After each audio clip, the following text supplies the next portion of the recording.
So, good day, students. Welcome for the marketing management. I hope everyone is aware that the session has been advanced. So, today's session, we will do a quick recap on the buying motive because few of you had some queries, and I got to know from the feedback regarding this buying motive. So, I'll just quickly give a recap of that. Then we will get on to the introduction part of STP. STP is your segmentation, targeting, and positioning. And then lastly, we will discuss a bit detail about market segmentation. So, to start with the recap of buying motive, two things which we got to understand rational and emotional. As a human beings, some decisions which we take will be rational. Rational means you go through a lot of thought process, you do all the analysis, and then you arrive at a conclusion. In some cases, the decisions which we take will be emotional, that you don't do any analysis. You are just quite like, no, taken away by your emotions, your thoughts, you give importance to your feelings. So that will be your emotional decisions. Some products requires a rational approach. Some products or services require an emotional approach. Say for example, if you are going to buy uh, any products more of your technical specification, in those cases, the approach will be a rational approach. To buy a laptop or to buy an electronic gadget which is very expensive, you look for all the technical features, technical specification, do all the comparisons, and then arrive at a conclusion. Whereas you want to buy a gift, maybe for your mother, to gift your mother, in those cases, you may be driven by emotional approach or you will make some emotional decisions. So it depends upon the product or service, or it depends upon the situation. Sometimes some decisions will be taken rationally. Maybe for another person, the same decision would have been become emotional also. Not necessarily it has to be surely strictly rational or strictly very emotional. But there are some insights for marketers to decide whether it will be a rational or an emotional approach which people will use for. Based on these concepts of rational and emotional, the buying motives has been classified as product buying motives, patronage buying motives. Two aspects of buying motives. If you want to buy a product, say again, let's take the mobile phone. When you want to buy a mobile phone, only two questions or two conclusions you have to make. The first conclusion that you have to make, or the first decision you have to make, is what is the product brand which you are going to buy, or which model of phone you are going to, mobile phone you are going to buy. So that is one aspect. The second aspect is where are you going to buy. If I take a particular brand of mobile phone, a particular model with some specifications, what to buy is the product buying motive. Where to buy, whether I'm going to buy it in a nearby dealer in my own particular area, or you want to travel to some place in the city and then you want to buy it there, or you want to buy it through an online channel. So you have to decide where you are going to buy the product. So again, it typically answers two questions buying motives: what to buy and where to buy. What model, what brand you want to buy is your product buying motive. Where you are going to buy, which place you are going to buy is your patronage buying motive. These two important decisions, what to buy and where to buy, each of this decision can be handled either way. You can handle what to buy either emotionally or rationally. In case if you are going to go by rational product buying motives. In those cases, you collect lot of information about the mobile phone, about the technical specification, those features, and then you do comparisons, you read product reviews, and then you decide logically after going through a thought process that this is the product, this is the brand model I'm going to buy. But whereas if you have been an emotional person, a person who buys it emotionally, emotional product buying motive, in that particular case, he does not does this comparison and all. Probably if you have been using Apple for quite a very long time, you are very sentimentally associated with it. You have an emotional binding with that particular brand. You don't do any kind of comparisons. You don't do any kind of reviews or no other thought process is involved. You just blindly shut your eyes and go and buy your Apple model iPhone. So that is where your emotional product buying motive comes in. Whereas your friend of yours will go through a rational product buying motive. That is why I told you very clearly it is not necessary for a particular product. It has to have only rational motive or it has to have only emotional motive. It differs from every person and situation. But majority of the times, there are few products which marketers will try to bring in the rational motive, whereas in some cases they will try to bring in the emotional motive. That means they'll be forcing it upon, and how do they force it upon to you is through media, through advertisements. They try to position it inside your mind. Okay, they try to fix it in your mind. The most common which we can see is the advertisements about jewelry which comes in, right? Most probably buying jewelry is kind of a emotional experience for few of them. Like now you buy whenever there is a good occasion at home, a wedding coming up, or some celebrations is coming up at home, you want to buy some jewelry, or sometimes you do it as a savings or investment also, right? But they, most of the advertisements which is related with jewelry advertisements, if you look at, it will always try to pitch in the emotional aspect. That is why I told you, people, marketers will try to force it upon you. They will try to bring in an emotional motive and fix it inside your mind. Or take the example of like baby products, where there is a mother and a kid affection and love that is like no trying to prop up always, right? That is being forced upon again there. But at the same time, the same jewelry advertisement, say one of the jeweler also does it in a rational way, trying to give comparisons of those like no jewelry, whatever they have in that particular shop, what is the pricing that is followed, what are the discounts they have. So there they try to bring in actually a rational product motto.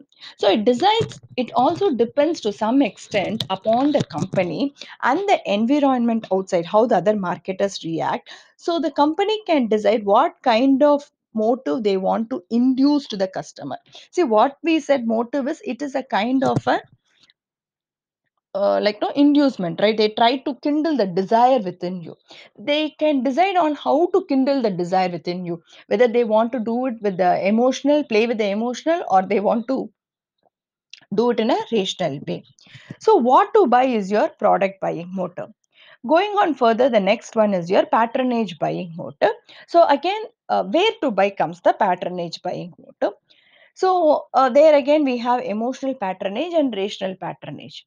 When we talk about emotional patronage, what we will be talking about is you are very sentimentally or closely associated with that particular place. Again, coming back to jewelers, if you look at like no, you may be confined, more emotionally confined, or like no, you always feel if I go to this particular shop and buy jewelry, I buy more jewelry. Some kind of sentiments, feelings you associate with that particular brand of jewelry.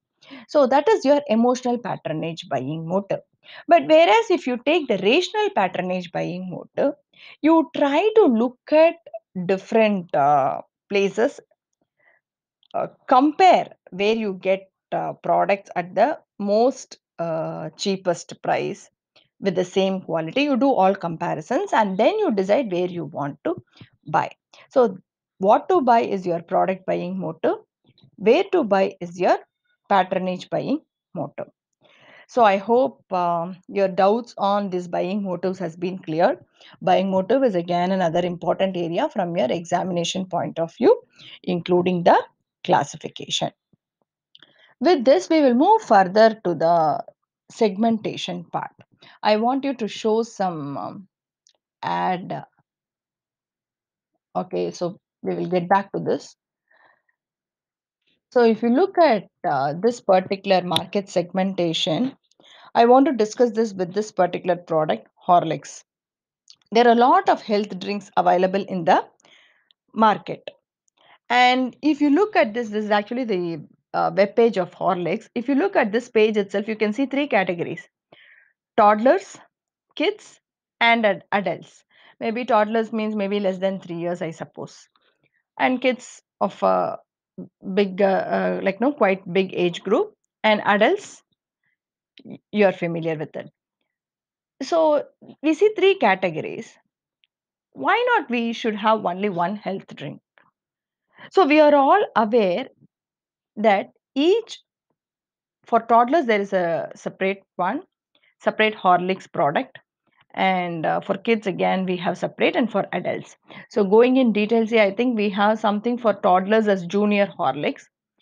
So it says like it is very important for like no the growth of development of the toddlers. Whereas if you take the kids, no, again you see you have two categories. You have a Horlicks for kids, and then you have Horlicks Growth Plus, because that is the age like no when they really grow up very fast and they need to catch up with so many activities outside. So they say that there is a Horlicks Growth Plus, and then we have an adult. See, there are so many variations in adults. So in Horlicks we have Horlicks Light, who's probably like no people on diet. Horlicks Women, focusing on women's health, and for pregnant women you have one. For Horlicks Cardia Plus is there. Horlicks Protein Plus, which is like no protein plus for which is quite a protein rich. We have other health drinks which are protein rich drinks. Example is your Protein X. So one of the product competing is with Horlicks Protein Plus. So there are so many product categories. I'm not trying to promote here Horlicks, but why should we have so many categories? Because each group of people have a different requirement. If I take a toddler group, the development requirement to support their growth is different. Whereas if you take the women Horlicks, the product is designed which will match the women's healthiness and to keep them healthy, right? So similarly for light, so each product has been tailor made for different groups of people. So we very well understand we have different groups of people, and there are not people with same expectations, right? Say women, pregnant women drinking Horlicks will have a different thought process and will have a different requirement, whereas the person who's taking Horlicks Cardia Plus is a different group of people. We cannot have, if you have like no a single brand Horlicks, a very plain flat health drink, what will happen? You cater to all the group of customers, like no if we imagine there is only one brand of Horlicks health drink which is available, that health drink is going to cater to all the group of people. Like no, it will cater to toddlers, it will cater to kids, it will cater to adults, whoever want to be in diet or in pregnant women or cardiac or who need protein. But this may not be successful.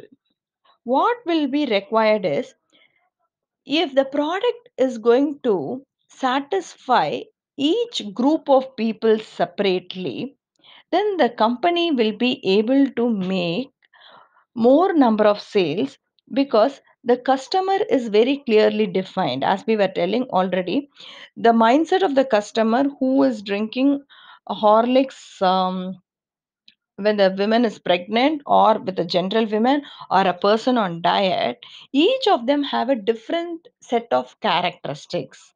All of them are not going to be the same.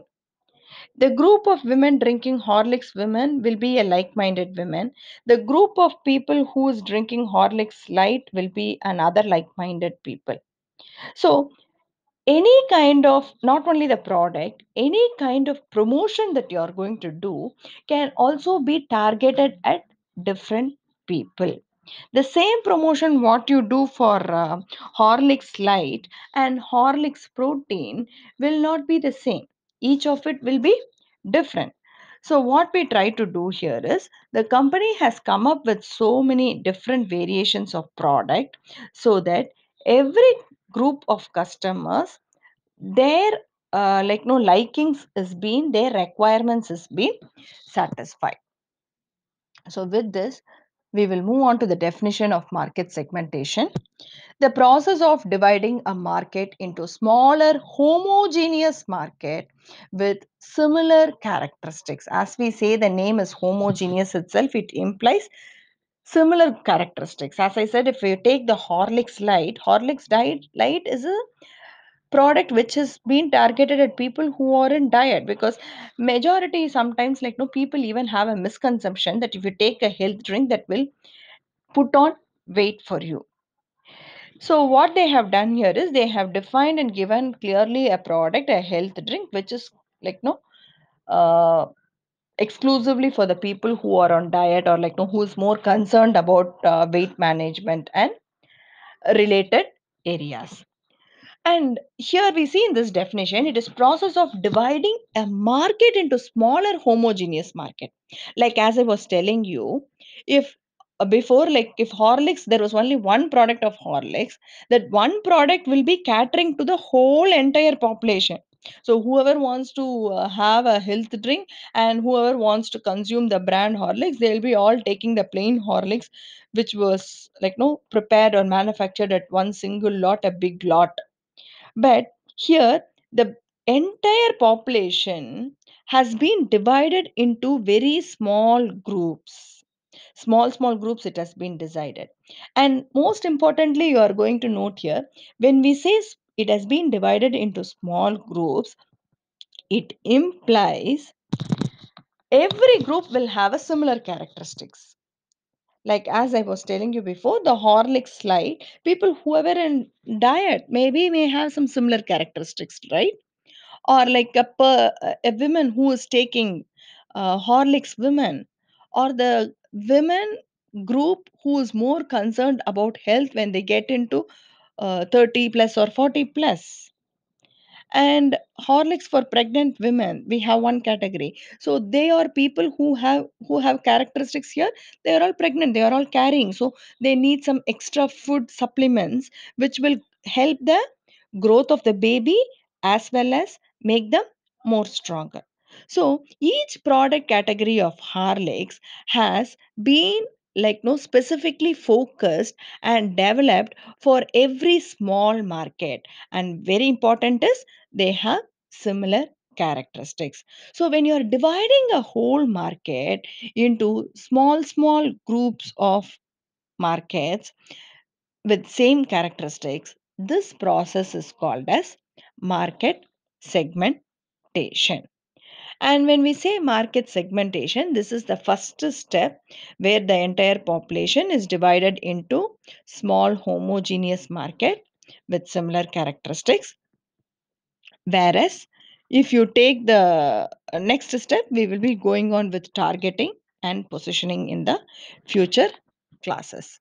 Uh, Before going on that, we will explore segmentation further. We have different levels of segmentation. Segmentation can be done at mass marketing level. Like as I was telling, only one brand of Horlicks. We will see with another example. We also have segment marketing, niche marketing, local marketing, and individual marketing. Mass marketing, the most familiar example will be Coca Cola. There is no specific. Later on, when Coca Cola was introduced the first time, there was no differences at all. Even now, there are few variations in Coca Cola, like Diet Coke has come, but that is all not very popular. The main product, Coca Cola, has been well established in the market, and they have adapted a mass marketing. They did not do any grouping of customers in the entire population, they didn't do any grouping at all. So the product was just into the market for all the people. It was the same Coca-Cola. So that is why we say mass marketing aims at broad consumer market through one basic plan. They had only one product, so that was the basic plan. So they have only one product and the price range is same. But when you do a mass marketing, obviously we do a mass media promotion. And when there is a mass media promotion, we try to maximize the sales. The next category is your segment marketing. This is what we saw in Horlicks, right? It was divided into for toddlers separately, kids separately, and for adults separately. Inside the adults, there were so many groupings and heads which we saw. So we are identifying groups within a market. Market means obviously there is an entire population, right? So in the market, you are dividing the market into small groups. Like as we were telling, there were three markets that was divided. One market was for kids, Horlicks kids. One was for Horlicks toddlers. One was for Horlicks adults. So you yourself are dividing into different groups. Inside Horlicks adults, we had Horlicks Light, Horlicks Women, Horlicks Protein Plus, etc. And how can you apply this? But when you divide them into groups, when you are making small groups, no, each group will be turning out to be a homogeneous product. This I think we discussed already.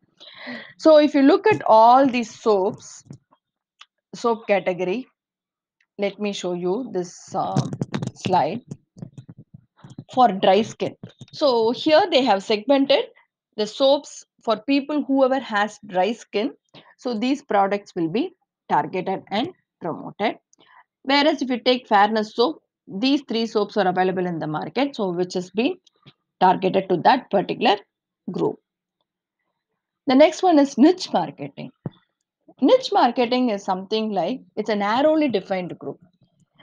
The number of people in that market is very small. So usually, no, people will not prefer. Let me first explain the example.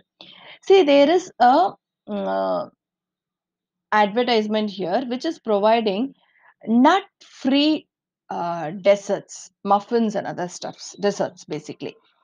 Why do we say nut freeness? There are few people who are allergic to nuts.